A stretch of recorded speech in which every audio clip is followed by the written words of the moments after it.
स्वागत है आपका अपने चैनल द स्मार्ट ज्ञान अड्डा में। जी हाँ फ्रेंड, नियोजित शिक्षकों को राज्यकर्मी का दर्जा मिल गया है। बीपीएससी वाला स्केल 25,000 1 to 5 के लिए, 28,000 6 to 8 के लिए और 31,000 का शुरुआती स्केल जो है हाई स्कूल और प्लस 2 के शिक्षकों को मिला है। जी हाँ फ्रेंड, लेकिन देना होगा विभागीय परीक्षा। विशिष्ट शिक्षक माने जाएंगे और नियमावली 2023 जानेंगे विभिन्न पहलुओं को। जी हाँ फ्रेंड, चलते हैं अगले स्लाइड पर। उससे पहले एकमात्र गुजारिश, वीडियो को लाइक कर दे, चैनल पर नए हैं या अब तक सब्सक्राइब नहीं किया है तो सब्सक्राइब कर लें।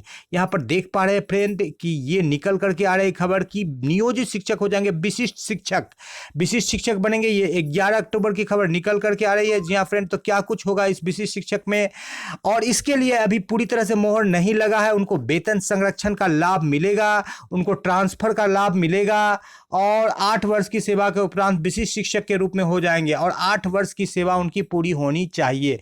जिनका 8 साल का सेवा नहीं है वो वेट करेंगे, वो बीपीएससी के रास्ते से आ सकते हैं। जी हाँ फ्रेंड, तो कई सारे शर्तें लगा दी गई है सरकार के द्वारा और क्या कुछ कहा गया है। जी हाँ फ्रेंड, इस स्केल को आगे भी देखेंगे जो 25,000 से शुरू हो रहा है। जी हाँ फ्रेंड, इस नियमावली को आगे भी देखेंगे और इसमें ये कहा गया है कि सूचित किया गया है निदेशालय माध्यमिक शिक्षा के द्वारा कि सभी हितवत को सूचित किया जाता है कि बिहार विद्यालय विशिष्ट शिक्षक नियमावली 2023 का प्रारूप तैयार कर एजुकेशन डिपार्टमेंट बिहार के वेबसाइट पर अपलोड कर दिया गया है। सभी हितवत किसी भी तरह का सुझाव, विज्ञापन प्रकाशन की तिथि के 1 सप्ताह के अंदर निदेशक माध्यमिक शिक्षा के ईमेल पर भेज सकते हैं। तो ये जो है कहीं ना कहीं जो है टाइम पास का एक सरकार के द्वारा तरीका निकाला गया है। एक तो 8 साल का पाबंदी लगा दिया गया है, आगे और भी बहुत सी महत्वपूर्ण बातों को जानेंगे। दूसरा है 1 सप्ताह का समय दिया गया है। तीसरा है जो आगे मिलेगा कि विभागीय परीक्षा देनी होगी। तो कई सारे जो है कंडीशंस लगा दिए गए हैं। यहाँ पर स्केल बिल्कुल क्लियर है, कल आपको स्केल मिलेगा कि किन शिक्षकों का कितना वेतन हो रहा है इस जो है क्राइटेरिया को प्राप्त कर लेने के बाद। जी हाँ फ्रेंड, तो 25,000 से शुरू हो रहा है, 1 to 5 का, 6 to 8 का 28,000 से शुरू हो रहा है और हाई स्कूल के लिए फिर 6 to 8 का 30,000 से भी शुरू हो रहा है। और यहाँ पर 2 टेबल है, 9-10 का 31,000 से और 11-12 का 32,000 से शुरू हो रहा है। फिर देख पा रहे हैं 11-12 का 34,000 से शुरू हो रहा है। तो वहाँ पर 6 to 8 में 2 कैटेगरी दिए गए हैं और 9-10 में भी 2 कैटेगरी दिए गए हैं, 11-12 में भी 2 कैटेगरी दिए गए। तो जो अभी पूरी तरह से स्पष्ट नहीं हो पा रहा है कि कौन सा कैटेगरी किस शिक्षक के लिए लागू होगा।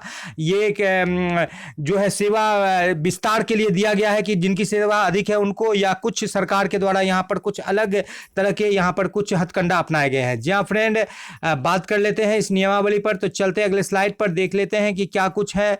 ये नियमावली का जो है ऊपर का भूमिका है, देख लेते हैं। जो विशेष बात निकल करके आ रहा है, विशिष्ट शिक्षक जो है बनेंगे जो नियोजित शिक्षक है और वो शिक्षक जो है सेवानिवृत्ति हो जाते हैं, त्याग पत्र देते हैं, तो उनकी रिक्ति को जो विशिष्ट शिक्षक के द्वारा ही भरा जाएगा। बिहार राज्य विद्यालय अध्यापक नियुक्ति नियमावली हस्तांतरण, एक नई नियमावली आई है। सक्षमता परीक्षा, यानी कि उनको जो है सक्षमता, पहले दक्षता लिया गया, अब सक्षमता परीक्षा लिया जाएगा और इसके हेतु जो है 3 अवसर दिए जाएंगे नियोजित शिक्षकों को। मात्र यहाँ पर जो है प्रवृत्त होने की तिथि 1 वर्ष की अवधि के अंतर्गत आयोजित करिए। प्रत्येक शिक्षक को सक्षमता परीक्षा उत्तीर्ण करने के 3 अवसर प्रदान किया जाएगा। वैसे शिक्षक जो तीसरे प्रयास या अवसर में सक्षमता परीक्षा उत्तीर्ण होने में विफल होंगे उन्हें सेवा से हटा दिया जाएगा। एक बड़ी बात है कि सेवा से हटाने की बात यहां पर नियमावली में की गई है। तो ऐसे शिक्षक जो काफी कमजोर हैं और सक्षमता परीक्षा पास नहीं कर पा रहे हैं, यदि सरकार काफी टफ क्वेश्चन पूछे बीपीएससी लेवल पर तो कई सारे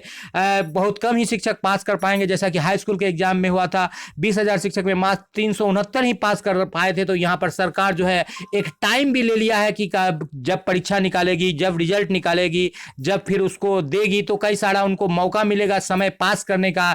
और साथ ही साथ शिक्षकों के मन में एक भय भी उन्होंने डाल दिया है कि 3 परीक्षा में पास नहीं करेंगे तो वो समाप्त हो जाएगी। और टाइमलाइन दिया है कि अभी 1 सप्ताह तक इस नियमावली को अभी स्टैंड बाय में रखा गया है, सुझाव मांगे गए हैं। जी हाँ फ्रेंड, आरक्षण वरीयता का लाभ मिलेगा, जाने पर वेतन संरक्षण का लाभ मिलेगा और अल्फाबेटिकली ऑर्डर का पालन होगा। 1 to 5 के लिए जो है 25,000 की सैलरी दी गई है, मिनिमम 6 to 8 के लिए 28,000, कक्षा 9-10 के लिए 31 और 11-12 के लिए 32,000 का सैलरी दिया गया है। सारे भत्ते जो दिए जाते हैं राज्यकर्मी को वो भत्ते दिए जाएंगे।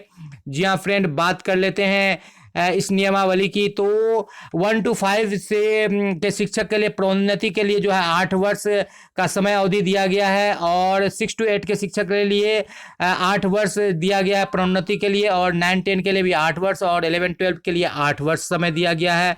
अब देख लेते हैं कि प्रोन्नति का दावा नहीं किया जा सकता है, इसके अतिरिक्त कोई भी तरह का कोई अधिकार क्षेत्र नहीं दिया जाएगा, और प्रधानाध्यापक उच्च माध्यमिक विद्यालयों की नियुक्ति प्रतियोगिता के आधार पर संबंधित नियमानुसार की जाएगी। स्थानांतरण मिलेगा शिक्षकों को, और अनुशासनात्मक कार्रवाई भी उन पर की जा सकेगी। बर्खास्तगी भी उनको होगा, बड़े दंड के लघु दंड के रूप में भी दिया गया है। अब फिलहाल जो सबसे बड़ा बात है, निलंबन की भी कार्रवाई की जाएगी, यानी कि जिला संवर्ग में जाते ही आप डीपीओ के अंतर्गत आ जाएंगे। नियोजन इकाई के द्वारा कुछ नहीं किया जाएगा। अभी जो वर्तमान में था तो नियोजन इकाई को लिखा जाता था डीपीओ डीओ के द्वारा, और नियोजन इकाई कार्रवाई करती थी। फिलहाल जो 8 वर्ष की जो है थोड़ी सी उस पर कंट्रोवर्सी, उसको फिर से एक बार देख लेते हैं उस बिंदु को, कि 8 वर्ष में प्रमोशन मिलेगा कि 8 वर्ष की होगी। बिहार सरकार के शिक्षा विभाग ने बिहार विद्यालय विशिष्ट शिक्षा नियमावली रूप पर सुझाव मांग किए। सुझाव को लागू करने के बाद नियोजित शिक्षक 8 वर्ष की सेवा के उपरांत बिहार विद्यालय विशिष्ट शिक्षक के रूप में जाने जाएंगे, और उन्हें राज्यकर्मी का दर्जा एवं अन्य सुविधा मिलेगा। तो यहाँ पर 8 वर्ष वहाँ पर तो प्रमोशन के लिए लिखा गया था, और यहाँ पर 8 वर्ष जो है बिल्कुल आपको इस राज्यकर्मी के लिए लिखा गया है। जी हाँ फ्रेंड, तो कई सारे अभी भी कंट्रोवर्सी सरकार के द्वारा जानबूझकर छोड़ा गया है, ताकि उस पर कुछ वाद विवाद हो, कुछ इनपुट आए, और उस इनपुट पर जो है सरकार मंथन करे, ताकि कुछ समय मिल जाए, और तब जाकर के जो है फिर कुछ मामला उलझे, और फिर जाकर के जो है इस नियमावली को सरकार जो चाहेगी, जिस हिसाब से चाहेगी, फिर उसको उसी हिसाब से कर देगी।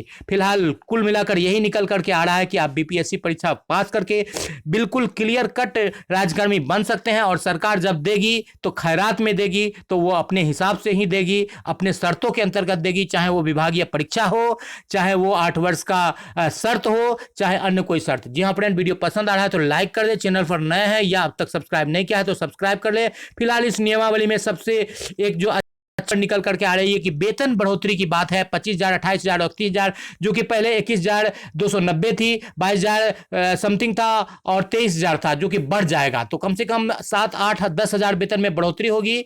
45,000 से लेकर के 1 to 5 के शिक्षकों को 55,000 तक प्लस 2 के शिक्षकों को मिलेगा। 6 to 8 के शिक्षकों को लगभग 48-49,000 का वेतन मिलेगा, एनपीएस कटेगा। ये सारे बातें कही गई है। जी हाँ फ्रेंड, जय हिंद जय भारत। वीडियो पसंद आ रहा तो लाइक कर दे, चैनल पर नए हैं या अब तक सब्सक्राइब नहीं किया तो सब्सक्राइब कर लें। विशेष रूप से कल फिर मंथन के बाद इस नियमावली पर प्रकाश डाला जाएगा। जय हिंद जय भारत। अपने सुझाव को लिखिए, बिल्कुल बेझिझक लिखिए।